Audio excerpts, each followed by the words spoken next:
तो मार्च पास में क्या रहता है, आपका हाथ और पैर का मूवमेंट, लेफ्ट लेग,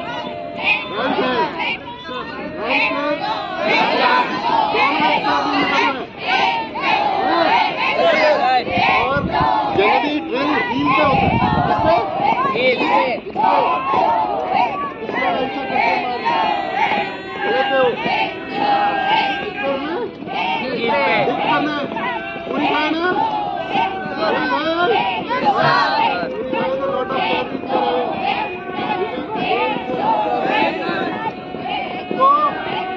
कोई करके बता सकते हैं आता आपको? हाँ सर, बोलो।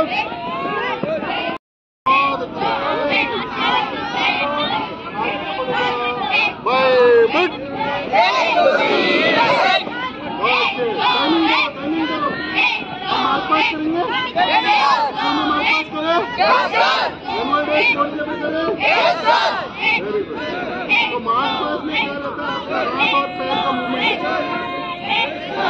लेग, राइट हैंड, दोनों एक साथ में निकलना है। और जनरली ड्रिल हील पे होता है, इससे ऐसा करके मारना लेते हो, पूरी खाना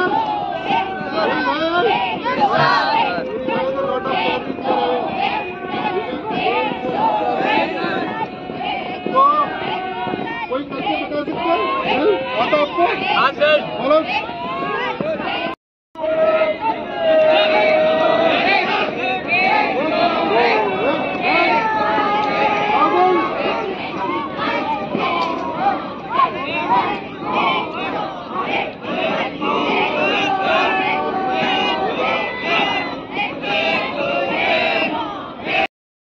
Create a video of your talents and share it via WhatsApp on 9700491819. If you are new to this channel, then don't forget to subscribe. Thank you.